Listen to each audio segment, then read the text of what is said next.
Last time నేను ఇక్కడ ఆదర్శ గ్రామంగా తీసుకున్నాను, వీళ్ళంతా చేశాను. యువతకి 20 లక్షల ఉద్యోగాలు, ఉద్యోగం లేని వాళ్ళకి నిరుద్యోగ భృతి కూడా 3000 చొప్పున ఇస్తారు.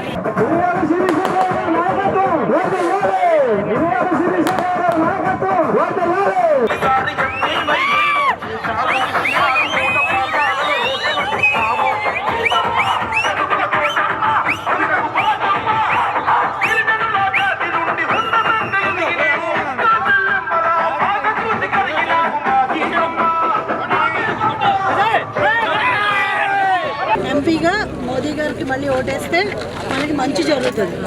ఈరోజు చివరికి మీకు ఇచ్చే పెన్షన్ కూడా మోదీ గారే ఇస్తున్నారు. మారేడుమిల్లి రంపచోడవరం నియోజకవర్గంలోని అసెంబ్లీ పరిధిలోని మారేడుమిల్లి గ్రామం అరకు పార్లమెంట్ నియోజకవర్గంలో ఇది చాలా ముఖ్యమైన గ్రామం నాకు. ఎందుకంటే 2014 నుంచి 19 వరకు ఎంపీగా చేసినప్పుడు మారేడుమిల్లి సంసద్ ఆదర్శ్ గ్రామ యోజనగా నేను సెలెక్ట్ చేసుకోవడం జరిగింది. ఇక్కడ మంచినీళ్లు ప్రతి ఇంటికి ఇవ్వడానికి కూడా ట్యాప్ కనెక్షన్స్ ఇవ్వడం జరిగింది. అలాగే మారేడుమిల్లికి డ్రైనేజ్ ప్రాబ్లం కోసం కూడా అడ్రస్ చేయడం జరిగింది. అలాగే వాటర్ ట్యాంక్ అనేక రకమైన కార్యక్రమాలు ఇక్కడ టేకప్ చేయడం జరిగింది ఆదర్శ గ్రామ యోజనగా. అండ్ ఈ రోజు మనం చూస్తే ఇక్కడ ఉన్న పరిస్థితి చూస్తే చాలా దురదృష్టకరం. ఎందుకంటే 2 రోజుల నుంచి నేను రంపచోడవరంలో పర్యటించడం జరుగుతుంది. ఈ రోజు సెంట్రల్లో మాట్లాడదామని మొదలు పెడితే మైక్ పర్మిషన్ లేదని ఆప్ చేయడం జరిగింది. కానీ మైక్ పర్మిషన్ మాకు ఉంది, మా వెహికల్కి మైక్ పర్మిషన్ ఉంది, అది స్పెసిఫిక్గా చూపించడం జరిగింది. అలాగే రోడ్డు మీద ఉన్న వెహికల్స్ కూడా కొంతమంది అభిమానులు వాళ్ళందరూ వాళ్ళుగా ఫ్లాగ్స్ లేని కూడా వచ్చినాయి జరిగినాయి.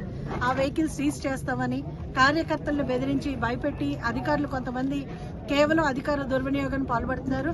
ఇవన్నీ కూడా మేము ఎలక్షన్ కమిషన్కి కంప్లైంట్ చేయడం జరుగుతుంది.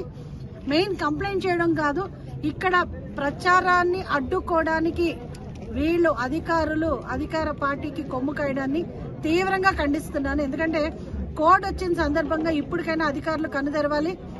ఒకళ్ళ కింద ఒక నియంత పరిపాలన కింద, లేకపోతే ఒకళ్ళ ఆజ్ఞల చేత ఇక్కడికి వచ్చి రికార్డింగ్లు చేసి, ఇది ప్రైవేట్ రిసార్ట్, కేవలం మా కార్యకర్తలే కాదు వేరియస్ టూరిజం కోసం వచ్చిన వాళ్ళు కూడా ఉన్నారు. మేము ఒక్క రూమే తీసుకున్నాం, ఇక్కడ ఓన్లీ భోజనాలు పెట్టుకున్నాం రిసార్ట్లో.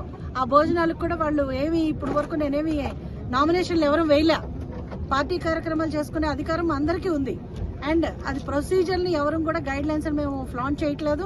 అయినా కూడా బెదిరించడానికి ట్రై చేసి కార్యకర్తల్ని ఇప్పుడు కూడా ఇంకా దుర్మార్గపు అరాచక పాలన ఆపట్లేదు. దీని మీద తీవ్రంగా కూడా కంప్లైంట్ చేయడం జరుగుతుంది.